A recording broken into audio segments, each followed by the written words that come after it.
Alors, Parashat Toldot. Alors, le shiur Bezrat Hashem, il est l'irfouat Gamliel ben Avraham et aussi Ilana Chaya bat Chava.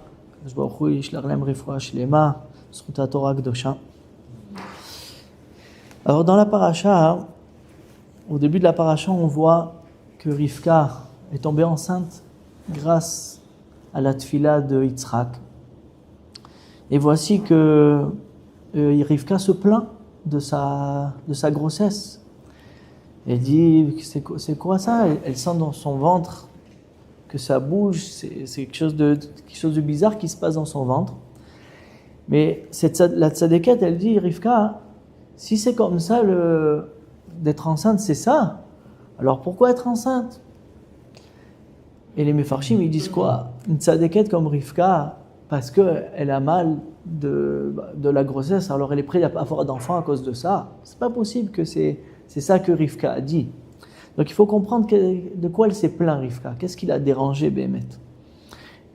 Et en plus, même si on dit que c'est parce qu'elle avait mal, c'est la douleur de la grossesse, c'est ça qui lui a fait dire ça. Alors, comment, quand elle est allée chez Shem Ve'ever, ils lui ont dit, tu sais, ne t'inquiète pas, tu as deux nations à l'intérieur. Deux nations à l'intérieur, ne t'inquiète pas. Et là, de ça, elle s'est apaisée. Mais si c'est seulement le mal de la grossesse, alors comment elle s'est apaisée quand il a dit qu'il y a deux nations?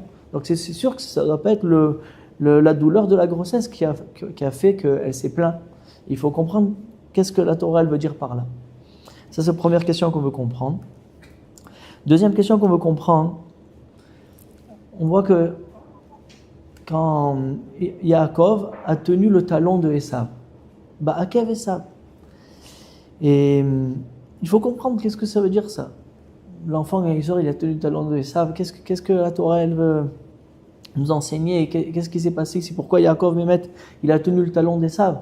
En plus de ça, le Chizkouni, Rabotai, il dit que pas seulement quand ils sont sortis du Rechem, quand ils sont sortis pour la Vira Olam, quand il les a enfantés, alors là, Yaakov, il a tenu le talon. Non, toute la grossesse, il dit le Chizkouni, Yaakov a tenu le talon de Esav. Au moment où ils étaient déjà, ça veut dire déjà bien méfoutard, ça veut dire déjà bien avancé dans la grossesse, qu'ils étaient un peu grands.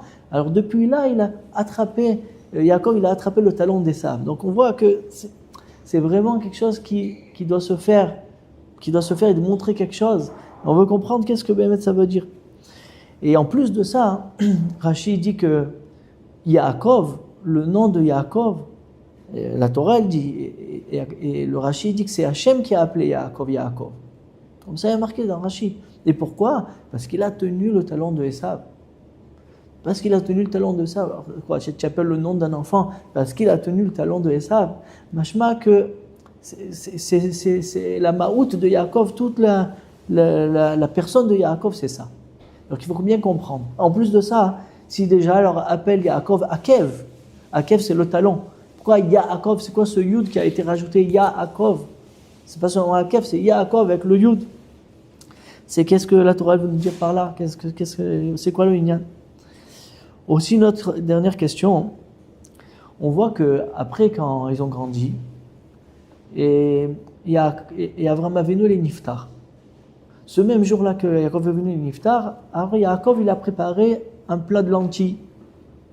Et ce plat de lentilles, la Torah elle nous dit qu'il était rouge. D'accord. Et il est venu Esav, très fatigué comme on va expliquer dans la suite, il est très fatigué de sa chasse. Et il dit à Yaakov, donne-moi de ce rouge-là, verse-le-moi dans la bouche. Yaakov, il dit, d'accord, mais vends-moi le droit d'aînesse. Et Esav, il a été d'accord. Alors, il faut comprendre aussi tout ça. D'abord, pourquoi Yaakov est venu? Parce que Abraham, il est niftar, alors il fait des lentilles. Mais pourquoi des lentilles? Et deuxièmement, pourquoi il les a fait rouges? Des lentilles, je ne sais pas si c'est rouge. Il y a des lentilles blanches, moi je connais des lentilles blanches. Bon, il peut y avoir des rouges, mais si la Torah nous dit qu'il a fait des lentilles rouges, c'est que Yaakov Avinu, il avait une certaine kavana. C'était quoi ça? Sa kavana, c'était quoi? Qu'est-ce qu'il a voulu montrer par là, Yaakov Avinu, en faisant des lentilles rouges? Et aussi, pourquoi Esav, il a le droit d'aînesse, qui c'est quand même un certain kavod. Ça amène beaucoup de choses dans l'âme Israël, le droit d'aînesse. Comment, pour un plat de lentilles, il a laissé tomber son droit d'aînesse. Donc tout ça, Bezrat Hashem, il faut comprendre comme il faut. Bezrat Hashem. Alors, le Rabbeinu Bechaye, il dit que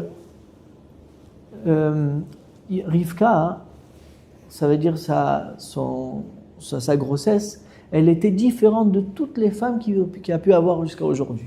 Parce qu'aujourd'hui, que Rivka, elle était là dans ce monde-là, il n'y a jamais eu une grossesse pareille. Il dit Rabbi Yochanan dans le Midrash qu'à l'intérieur du ventre, chacun il a voulu tuer l'autre. Zeratz la'arog, vezeratz la'arog. Mamash, il se battait mamash dans le ventre. Les deux enfants. Banim, il se battait dans le ventre. Zeratz la'arog, zeratz la'arog, celui veut tuer là et celui veut tuer là. Et le Midrash Agadol, il dit que Pashut, dans son ventre, elle sentait comme si c'était les vagues de la mer. Comme ça, il dit le Midrash. Et ça montait, ça descendait, ça montait, ça descendait. Et là, je ne sais pas si c'était bénévoie, que chacun il a parlé à l'autre, mais en tout cas, Esav, il dit, c'est moi qui va sortir en premier. Esav, il dit à Yaakov, à l'intérieur du ventre, comme ça il dit le Midrash, Yaakov, c'est moi qui va sortir en premier. Yaakov, il dit, non, c'est moi qui va sortir en premier. Et chacun, il se battait comme ça, il dit, non, c'est moi qui va sortir en premier. Alors Esav, il a dit à Yaakov, tu sais que si je ne sors pas en premier, alors quand je sors, je tue ma mère. Je sortirai par le côté, pour sortir en premier, comme ça je te devance, et je tue ma mère. Ah, quand Yaakov il a entendu ça, il dit, bon alors je te laisse en sortir en premier. Comme ça il dit Midrash. Donc on voit que vraiment, on parle de quelque chose d'exceptionnel qui s'est passé dans le ventre de Rivka. Maintenant, il dit le Harizal, tu sais pourquoi Bémet, Rivka, elle a dit, si c'est ça la grossesse, je ne veux pas.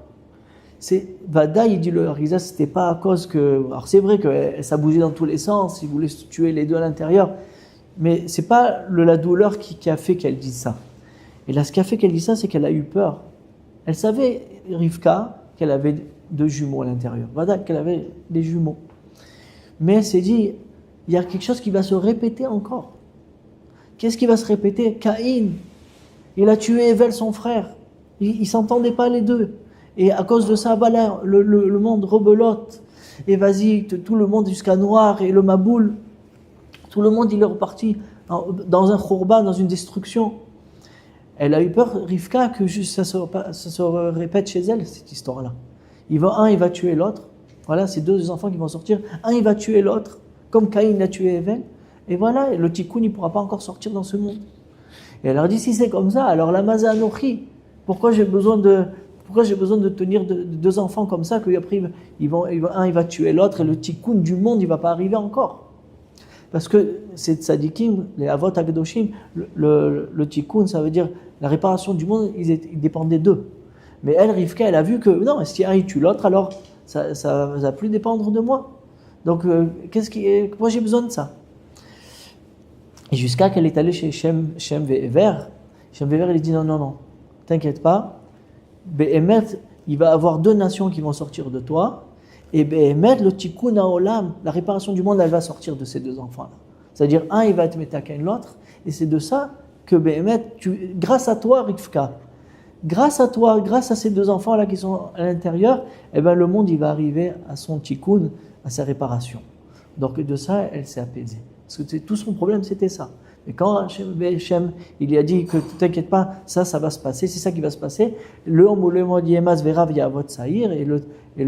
petit, c'est lui qui va prendre sur le grand. Alors là, elle était apaisée et elle était prête même à supporter les souffrances atroces qu'elle avait de la grossesse. Donc on a répondu à la première question. D'après le Harizal, les choses sont compréhensibles. Maintenant, Rabotai, pourquoi Behemet, pourquoi Akadosh Baruch Hu, il a fait en sorte que, d'accord, alors Esav, il a dit, je vais tuer ma mère si tu me laisses pas sortir, mais en vérité, Hachem, il a laissé sortir en premier.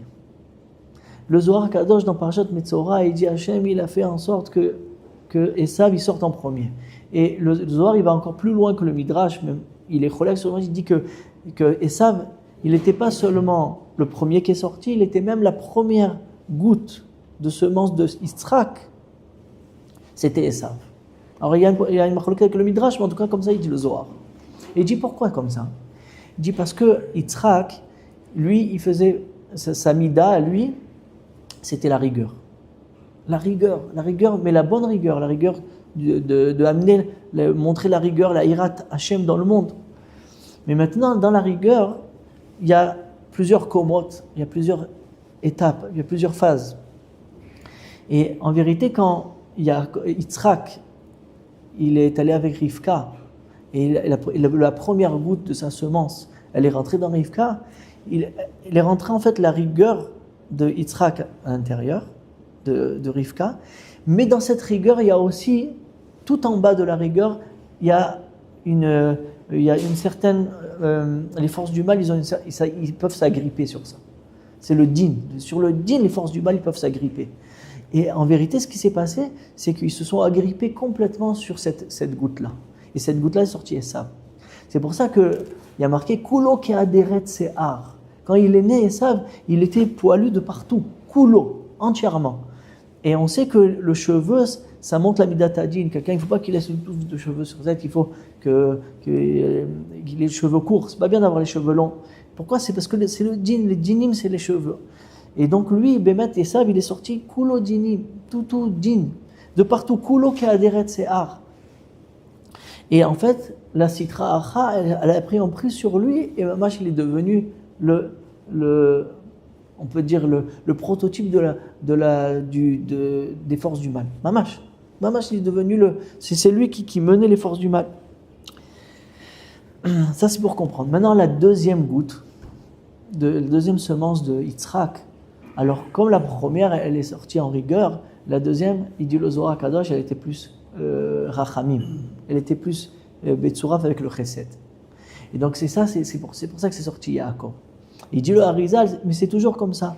Même on en avait parlé une fois, on dit que quand un fruit il pousse sur l'arbre, il y a d'abord l'écorce qui se fait, et après le fruit, il vient par la suite. Toujours l'écorce, il faut qu'elle sorte en premier, et après le fruit, il vient. Alors la même chose, et ça, lui, c'était important qu'il sorte en premier, parce que c'était la rigueur de Yitzhak, il fallait qu'elle soit extériorisée, et à l'intérieur de cette rigueur-là, tout en bas de cette rigueur, il y avait le mal. Donc, c'est sorti dans Esav. Et c'est pour ça que Yaakov, après que cette rigueur était déjà sortie, alors lui, Yaakov, il a pu sortir Rachamim. Bon, ça c'est des choses profondes, mais au moins pour ça nous donne une approche pour comprendre les choses. Et donc, il est sorti Yaakov. Maintenant, Yaakov, vous savez qu'il est Tiferet. Tiferet, ça veut dire que lui, il a et le chesed et le din. Il a et la pitié et la rigueur en lui. Pourquoi? Parce qu'il vient d'Yitzhak. Mais comme il est la deuxième goutte, alors s'il avait la rachamim de Abraham. Donc de ça, il est sorti Tiferet. En tout cas, ça, c'est pour comprendre le Zohar. C'est rien que pour expliquer, il n'y a rien pour rien. Ça veut dire, si Akadosh Baruch Hu, il a fait en sorte que Esav, il sorte en premier, c'est parce qu'il y avait cette raison-là qu'il sorte après Yaakov avec la rachamim et pas de la rigueur de Yitzhak. Il fallait que cette rigueur-là, elle sorte en premier, comme l'écorce avec le fruit. Donc ça, c'est pour expliquer pourquoi il est sorti en premier, Béhémet. Mais maintenant, il dit le Harizal, ça a engendré quand même quelque chose de très grand et qu'il faut bien comprendre que Esav, il est sorti en premier, mais ça allait amener quand même quelque chose à Esav.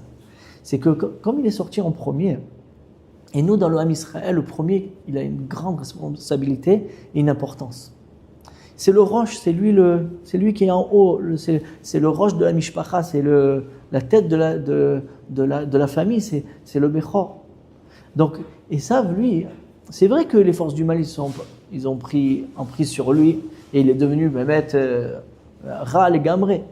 Mais étant donné qu'il était le roche, et les Neshamot du Ham Israël, il s'appelle Reshit Tevuato de Akadosh Baruch Hu, qui s'appelle le roche de Akadosh Baruch Hu. C'est les Neshamot du Ham Israël. Donc en vérité, quand il est sorti, a été emprisonné dans Esav des Neshamot Gevoot, mais des Neshamot très chashuvah du Ham Israël dans la tête d'Esav. Parce qu'il était le Bechor. Parce que le Ham Israël, Beni Bechori Israël, il s'appelle. La Neshama des Juifs s'appelle Beni Bechori, c'est le fils aîné d'Akadosh Baruch Hu.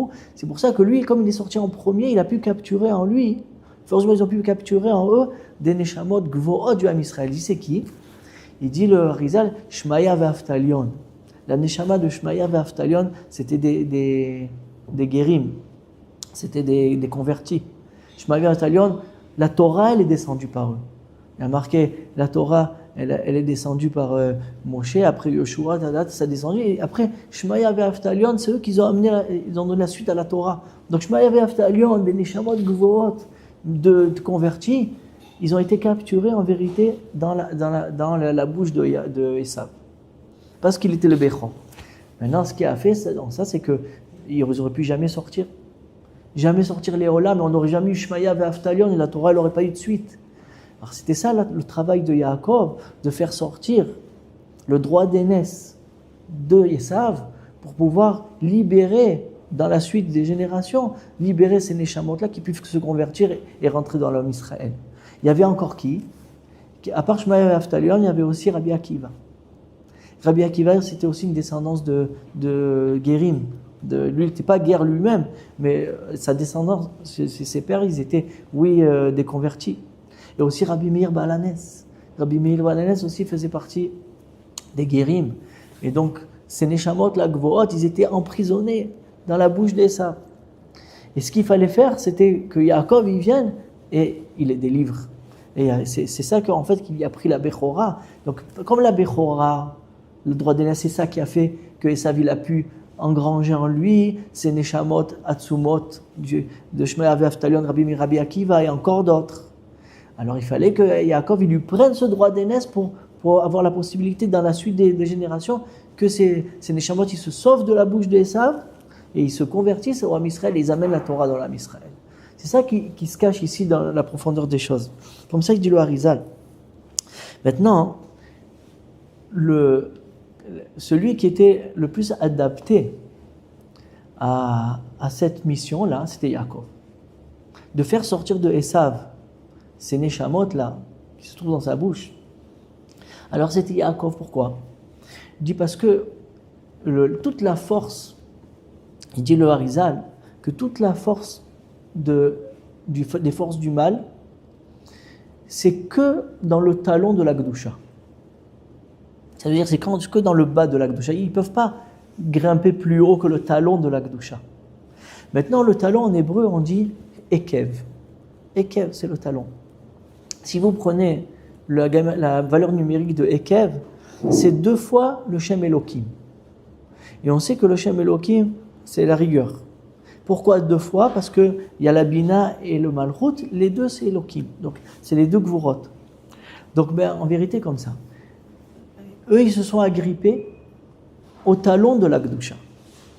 Et grâce à ça, Esav il a pu capturer ces Neshamot là en lui. Maintenant Yaakov lui aussi, dans son nom, il y a Ekev. Aussi il y a le talon Ekev, Yaakov, Ekev. Donc lui, il a aussi le talon, il a cette force-là. Mais lui, on lui a rajouté le Yud. C'est quoi ce Yud qu'on lui a rajouté? Il dit le Yud qu'on lui a rajouté, c'est le Olam Haba. Le Yud, c'est le Yud Kevavke.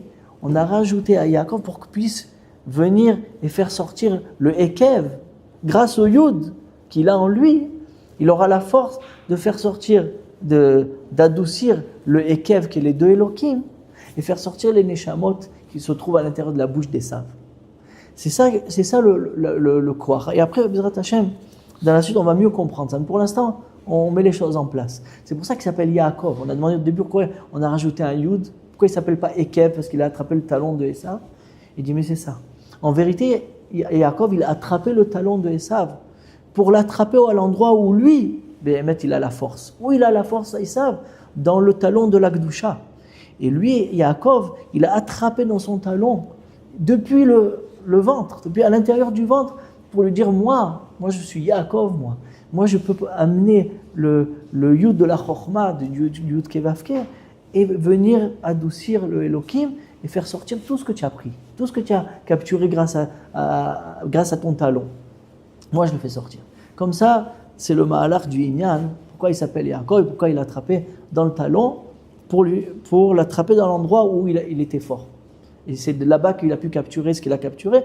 Et Yaakov peut pouvoir délivrer, de prendre le droit d'aînesse de Esav pour délivrer ses Neshamot. Mais si il n'avait pas cette force, Yaakov, il n'aurait pu jamais le faire.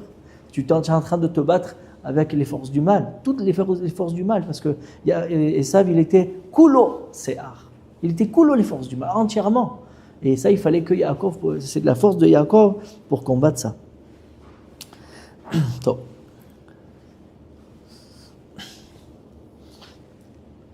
Aussi, il y a marqué que Yado Chezet, Be'akev Esav. La main de Yaakov, elle attrape le talon de Esav. Et Yado, c'est Yud. Yado, c'est Yud. C'est pour montrer que c'est le Yud de Yaakov qui attrape le talon de Esav. C'est vrai que pour prouver le Inyan, c'est des choses un peu profondes, mais au moins, ça donne un aperçu des choses.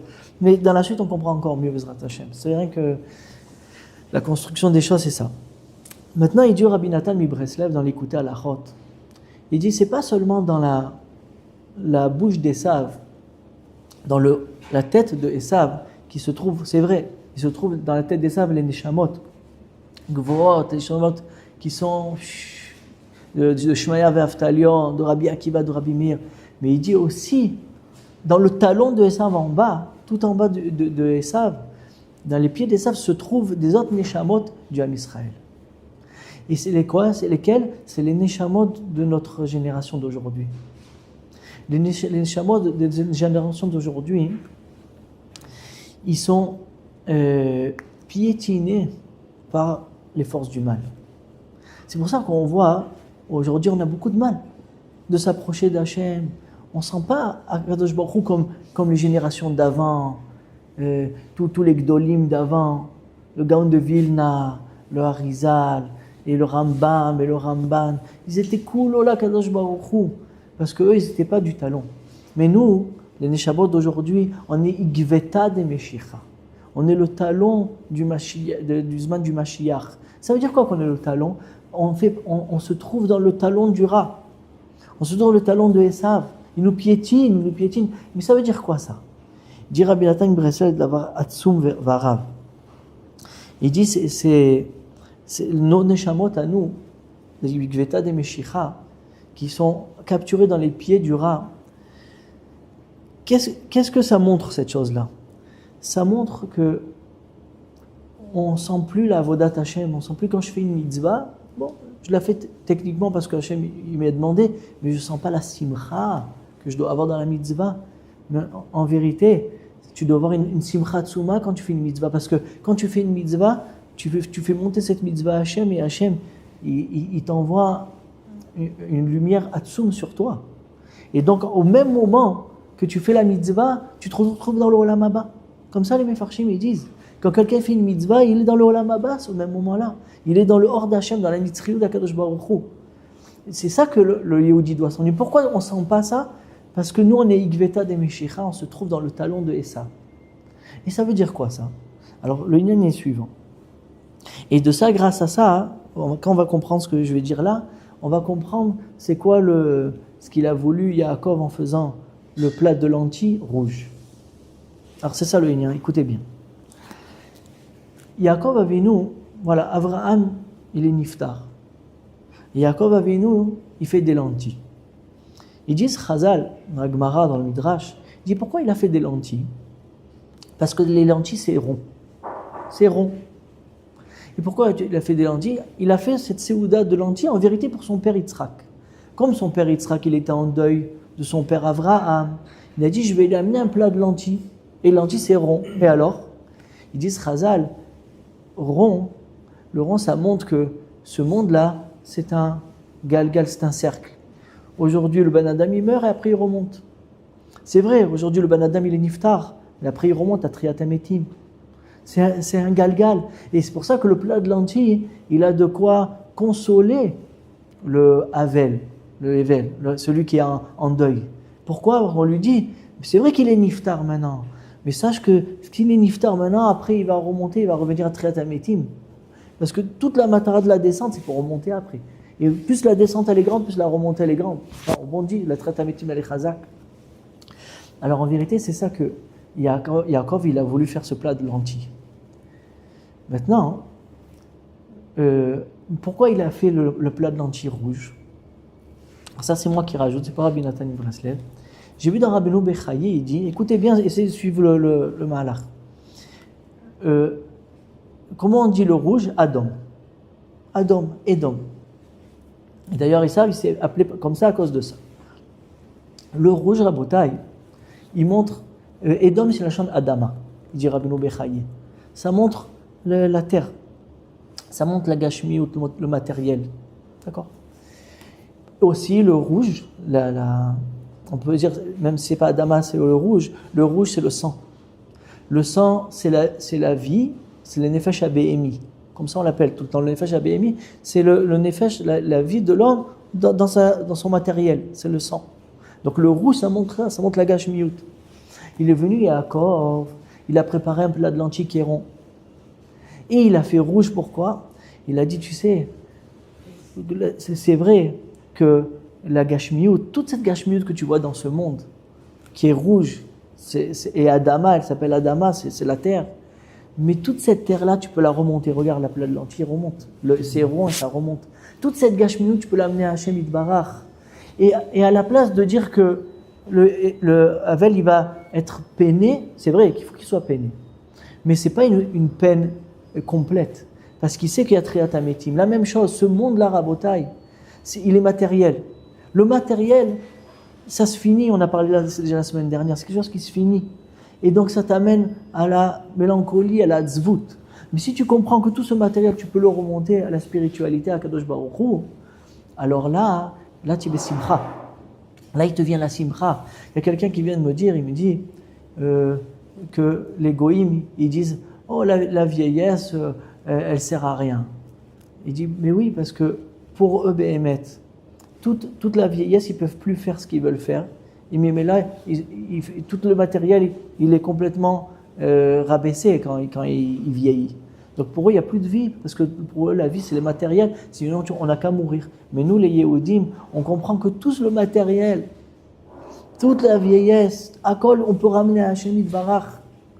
On amène tout à Hashem Yitbarach. Donc, vadaï que la vie, nous, c'est important. Cette vie dans ce monde-là, elle est importante, parce que cette gashmiyut, on l'amène à Hashem, c'est un galgal et rond.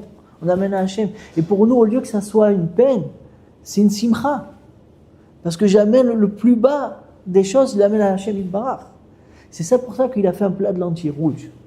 Mais maintenant, quand Esav est venu, et il a dit, alors ce même jour-là, il a marqué dans la Gemara de Baba Batra, ce même jour, il a fait 5, il est sorti d'abord du derer d'Hachem. Ce jour-là, il avait 15 ans, ils avaient 15 ans les deux, et il a fait 5 avérotes. Il est allé sur une jeune fille qui était déjà fiancée, il a tué quelqu'un. Kafar betriat hametim, il a nié la triat hametim, il a nié Hachem, comme ça il a marqué, et il a vendu la prora, les 5 avérotes. C'est quoi? Maintenant, et ça, lui, comme il a dit, il n'y a pas de triat hametim. Donc ça veut dire que quand quelqu'un il meurt, alors il ne sert plus à rien. Et il dit le Midrash, qu'Esav se dit, attends, Avraham Avinu, avec toute sa grandeur, il est mort. Il aurait dû vivre à tout jamais, ce Ben Adam-là. Il dit, il est mort, alors ça ne sert à rien. Mais pourquoi? Parce que Esav, il a vu dans l'homme que le côté matériel. Donc maintenant, s'il meurt, alors il ne sera plus à rien. Mais nous, on comprend, le Ham Israël, que ce qu'on meurt, c'est pour arriver à Triat Hametim après. C'est le rebondissement, le galgal. Mais lui, il ne voulait pas Triat Hametim. Lui, il a nié Triat Hametim. Donc il a nié ce galgal qu'on peut remonter d'en bas en haut. Ah, il dit, si c'est comme ça, alors, il a dit, donne-moi ce rouge-là. Alors il dit, c'est quoi ce rouge? Donne-moi ce rouge. Il voyait que le rouge. C'est-à-dire quoi? Il voit que la gashmiout, lui, il ne voit pas autre chose. Il voit que le rouge de la chose. Il ne voit pas que le rouge, on peut le remonter à Hachem, comme on a dit. Donc lui, il voit que du rouge. Quand Yaakov, il a vu ça, il lui a dit, alors vends-moi ta Bechora. La Bechora, tu sais, il lui a dit, la Bechora, c'est, tu vas être au Beth Amikdash, comme le Kohen Gadol, tu vas rentrer, faire attention, si tu ne rentres pas Bigdusha, tu peux mourir. Ah, il dit, ah non, si c'est ça, alors lui, il n'a pas regardé le côté Gdusha, parce qu'il n'y a aucune Gdusha pour lui, il n'y a pas de Triat Hametim, il n'y a pas de quoi être mitkacher à Hashem Yitbarach. Donc, qu'est-ce qu'il voyait dans la Bechora? Que mourir. Il dit, je vais que mourir. Alors il a dit, cherche-le avant, il ne sert à rien. C'est bidouk tout le mahalar, donc lui, il voyait que le rouge. Et de ça, Rabotai, j'ai compris le Midrash. Et un Midrash, j'ai rien compris au début, et j'ai pas compris ce qu'il voulait. Rish Lakish, il dit dans le Midrash Rabbah, il dit que Esav, il est rouge en lui-même. Sa nourriture, elle est rouge, comme ça il est dit. Son habit est rouge.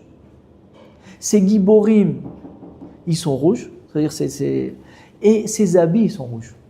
Ah, je n'ai pas compris et ils amènent des psukim sur ça. Ils amènent qu'est-ce qu'ils veulent ça? Il dit oui. Il dit parce que Esav, lui, tout est rouge pour lui, ça veut dire tout est gashmi pour lui.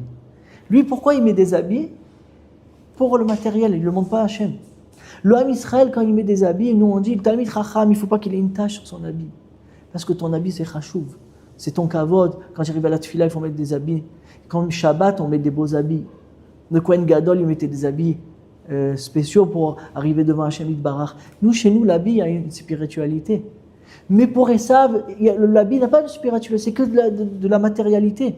Donc pour lui, son habit, il est rouge.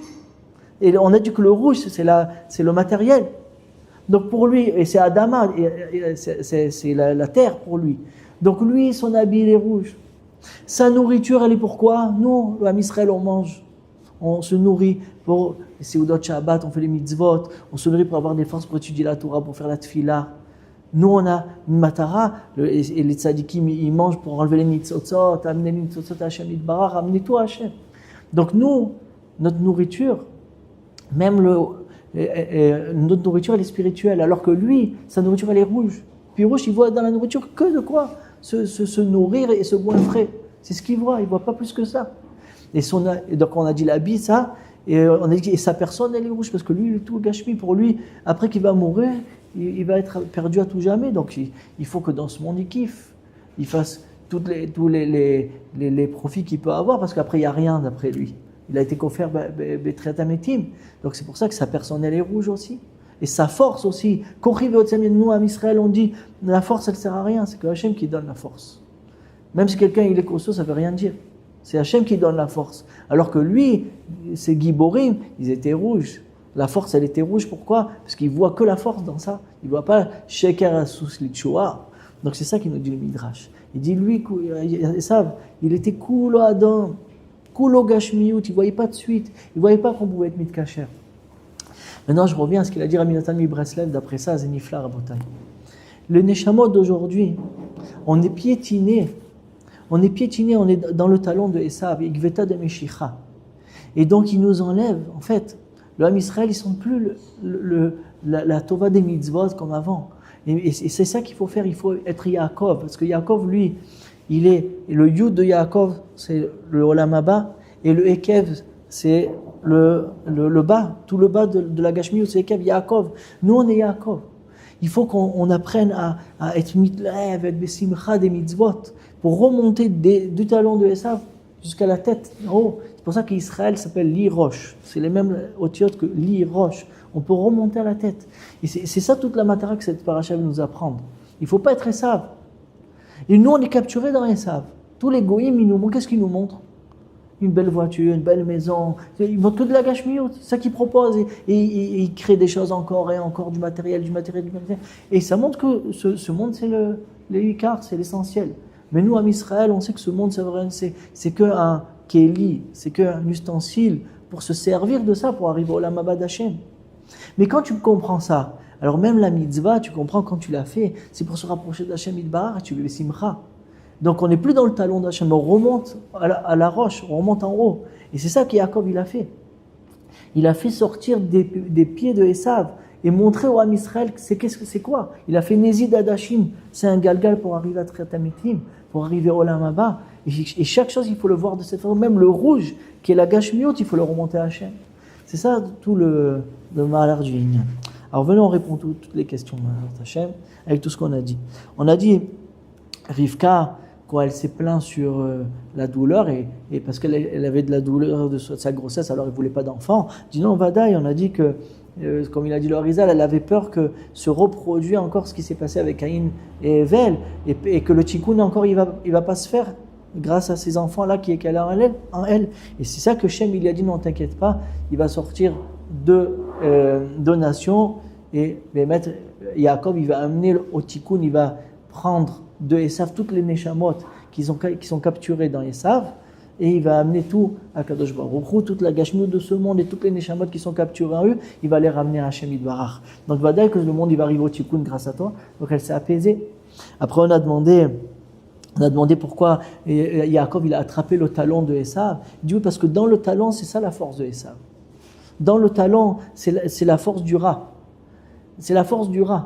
Et quelle force il a? Le Ekev, c'est de prendre les Neshamot qui sont dans le talon et les Neshamot qui sont même dans sa roche et de les amener à la Gashmiyut.